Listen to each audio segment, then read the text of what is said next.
জুলাই আকাঙ্ক্ষা এই 2 বছরের মধ্যেও আলোর মুখ দেখতে না পারার অন্যতম কারণ হচ্ছে জুলাই তুমি কার, এটা আসলে রাজনৈতিক দলগুলো নিজেদের করতে চেয়েছে। একটু কি ব্যাখ্যা দেবেন, এটাই কি আসলে পিছিয়ে পড়ার কারণ? গণতন্ত্রের ফেরা। আমি সবকিছু বাদ দিলেও এই দেশে এখন জনগণের নির্বাচিত পার্লামেন্ট আছে, জনগণের নির্বাচিত সরকার আছে, জনগণের সেই সরকার পার্লামেন্টের কর্মসূচি যেটা মঞ্জু ভাই বারবার উল্লেখ করেছে সেটা 31 দফা আছে, সময় 4 মাস চলছে, শেষের দিকে। এই সরকারের প্রতি আস্থা, বিশ্বাস, সম্মান এগুলো সবই এখনো পর্যন্ত অটুট আছে। বিতর্ক, ভিন্ন চিন্তা এগুলো হচ্ছে গণতন্ত্রের অন্যতম দিক। জুলাই সনদ কতটুকু হলো কতটুকু হয় নাই সংস্কারের প্রশ্নে, সেই আলোচনা যখন তীব্রভাবে থাকবে তখন বুঝতে হবে যে জুলাইয়ের যে লক্ষ্য, ফ্যাসিবাদ থেকে বেরিয়ে এসে গণতন্ত্রের পথে দেশ পরিচালনা, মানে বৃহৎ অর্থে সেটা ঠিক আছে। এখন যে আলোচনাগুলো হচ্ছে সেটা আমার কাছে মনে হয়েছে ভিন্ন মত থাকতে পারে, বিরোধী দল, সরকারি দল, পেশাজীবী তারা তাদের মতো করে ব্যাখ্যা করতে পারে, কিন্তু সবাই এক জায়গায় আছে, সেটি হচ্ছে জুলাই সনদ, গণতন্ত্র, মানুষের অধিকার, এই জায়গাগুলো যেন নষ্ট না হয়। যে কারণে যারা কথা বলছেন স্ব জায়গায়, সরকার যেমন আছে তার শোনার ধৈর্য, তার সংশোধন হওয়ার মানে চরিত্র, এবং বিরোধী দলও এখন কিন্তু আগের যে কোনো বিরোধী দলের থেকে আমি একটু আগে বলেছি এটা আপনি খুব পজিটিভলি দেখছেন এবং আপনি আসলে ইতিবাচকভাবে ভাবতেও চাইছেন, কিন্তু গ্রাউন্ড রিয়েলিটি আসলে কি দেখেন, বাস্তবতা কি দেখেন? পার্লামেন্টে একটা ছবি আমরা দেখি, পার্লামেন্টের বাইরে গিয়ে আমরা আরেক ধরনের মানে বক্তব্যগুলো শুনি এবং দুটোর মধ্যে আমরা তেমন কোনো মিলই পাই না, এবং বলা হচ্ছে বিএনপি ফ্যাসিবাদের পথে হাঁটছে, সেরকম শিরোনাম আমাদের করতে হয়েছে। কি বলবেন? এটা এইভাবে ফ্যাসিবাদের পথে আসছে মানে হাসিনার পথে আসছে। হাসিনার 20 বছর, বিএনপি 4 মাস। 4 মাসে আমি হাসিনার বিষয়টি বিএনপির গাড়ি দিয়ে দিচ্ছে, মানে এইটা বুঝে দিচ্ছি না বুঝে দিচ্ছি নাকি তার যে দিচ্ছে তার প্রবণতাকে মানে মানুষকে বিভ্রান্ত করে তার জায়গাটা নেওয়া, এটা কোনটা, এটা আমার কাছে পরিষ্কার না। সেই জন্যে সময় এবং আগামী দিন এবং কর্মসূচি এইগুলো আপনাকে একটু বিশ্লেষণের ভিতরে রাখলে ভালো। হ্যাঁ, বিএনপির কাছে প্রত্যাশা পাহাড় সম। গত 20 বছরের যে ঘটনাগুলো, সেই ঘটনা যেমন আমি বলি যে আওয়ামী লীগ যে প্রবণতাটা ইয়ে করতো যে বিএনপি জামাতের খপ্পরে পড়ছে, অথবা জামাত বাংলাদেশের রাজনীতি কলুষিত করে ফেলেছে।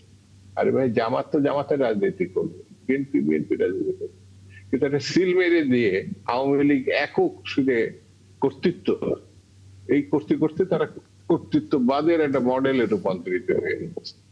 এখন আমি বলছি আশাবাদটা এই জন্যই নিতে হবে, মঞ্জু ভাইয়ের সঙ্গে আমার অনেক ফারাক থাকতে পারে, কিন্তু তার কোনো ভালো জিনিস নাই, তার কোন কথাই শোনা যাবে না, বা আমার কথা মঞ্জু ভাই শুনবেন না, তাহলে তো খুব বেশি নতুন কিছু হলো না। এই জুলাইয়ের যে অভ্যুত্থান, জুলাইয়ের যে অর্জন আমাদের কি শিক্ষা দেয়?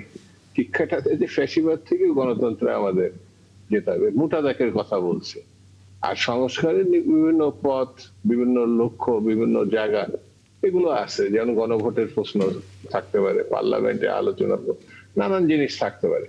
তবে মোটাদাক আমার কাছে মনে হয়েছে আশাভঙ্গ হওয়ার এখনো পরিস্থিতি তৈরি হয়নি। মানবপুর, আপনার কাছে আসবো, তার আগে আরেকটা ছোট বিষয় একটু মঞ্জুর মঞ্জু আপনার মতামতটা নিয়ে তারপর আসবো। দেখুন, আপনি কথা বলছেন এবং শামসুজ্জামান দুদু কথা বলছেন, আপনাদের কথার মধ্যে ভীষণ রকম পজিটিভ কিছু পাওয়া যাচ্ছে এবং মানুষ হয়তো আপনাদের আলোচনা শুনলে আশাবাদী হবে, কিন্তু মুশকিল হচ্ছে যখন আমরা 11 দলের কোনো সংবাদ সম্মেলন কভার করতে যাই তখন এমন কিছু বক্তব্য শুনি তাতে মনে হয় সরকারের বয়স অন্তত 3-4 বছর হয়ে গেছে এবং এই মুহূর্তে সরকার আসলে ব্যর্থ। নানা কিছু আমরা মানে এটা হয়তো আপনি বলেন না, আপনি হয়তো হিসেব করে বুঝে আপনার রাজনৈতিক প্রজ্ঞা দিয়ে বলেন, কিন্তু দলের তো সবার কাছ থেকে আমরা তেমনটা পাই না। মিয়া গোলাম পরোয়ারের এমন কিছু বক্তব্য আমরা আসলে শিরোনাম দেখি যেটা আসলে হতাশ হতে হয়, পরবর্তীতে আমরা ব্যাখ্যা শুনতে চাই। আপনার কি মনে হয় না একটু কি অসহিষ্ণুতার দিকে আমরা হাঁটছি?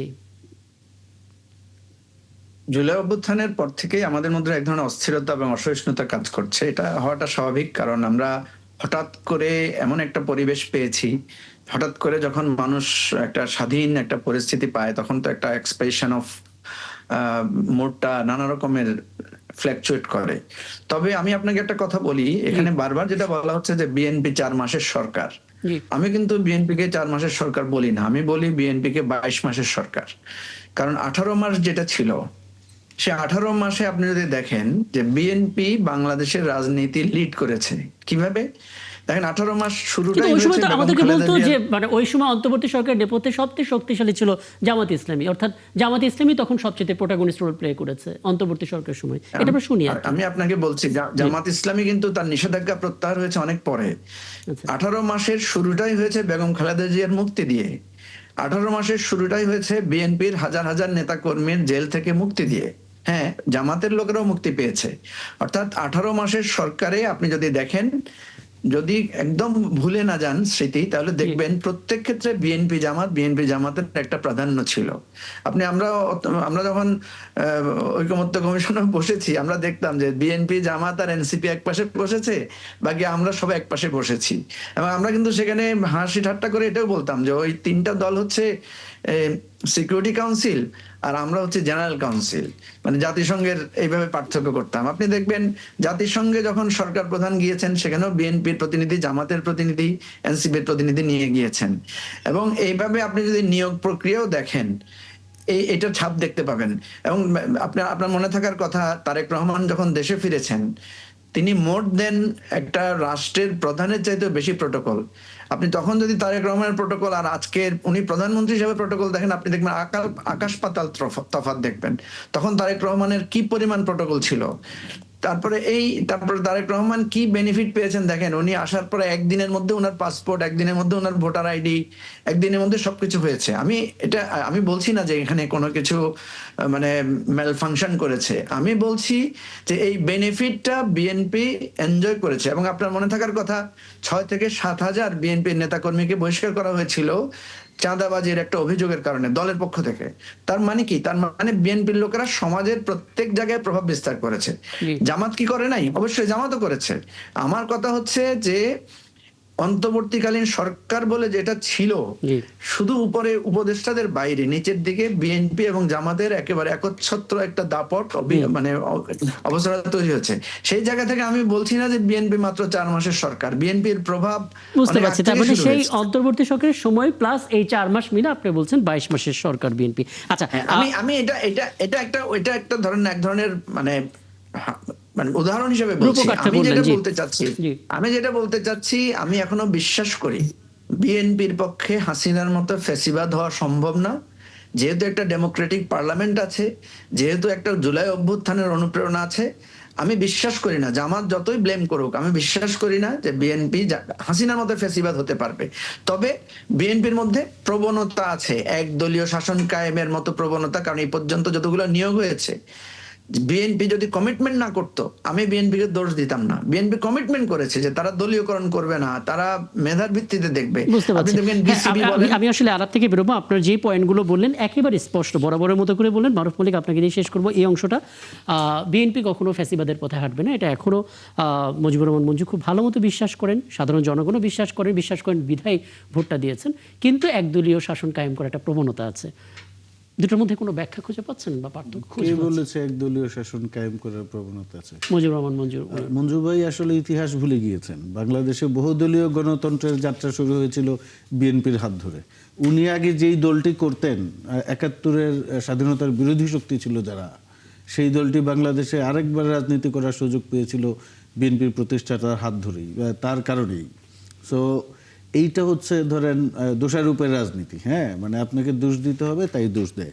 এবং হতে পারে এই কারণে উনি দল ছেড়েছেন এবি পার্টি। এখন তিনি হয়তো বা ওই দলের সঙ্গে উনি রাজনৈতিকভাবে একমত নাই হতে পারেন, কিন্তু তার সাবেক দলকে বাংলাদেশের রাজনীতি করার এবং বাংলাদেশের রাজনীতিতে আওয়ামী লীগের পুনর্জন্মও কিন্তু বিএনপির কারণেই হয়েছিল। আওয়ামী লীগ বিলীন হয়ে গিয়েছিল বাকশালে, সেই আওয়ামী লীগ আবার ফিরে এসেছে বিএনপির কারণেই। সো বিএনপি একদলীয় শাসন যদি কায়েম করতে চাইতো, বিএনপির হাতে সেই সুযোগ ছিল, বিএনপি নেয় নাই।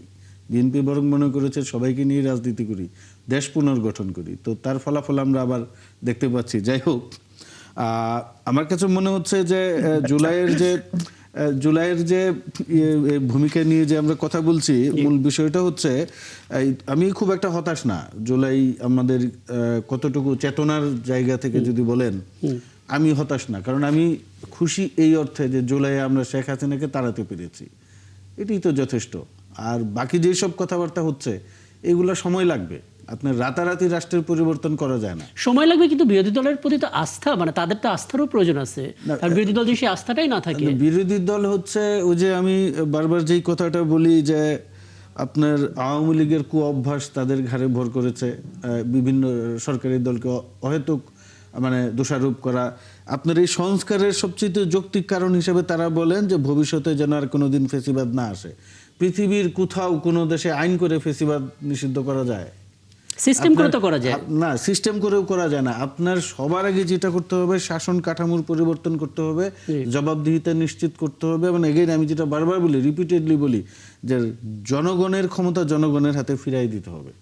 এইটা না করে আপনি ফেসিবাদ বা একনায়কত্ব বলেন, সামরিক অভ্যুত্থান বলেন, আপনি খালি বলুন এই আইডিয়াগুলো কি এখন বাস্তবায়ন তো হচ্ছে, হওয়ার পথে আছে? আমি দেখি না এই সংস্কারের প্রস্তাবে এরকম কোনো প্রস্তাব নাই।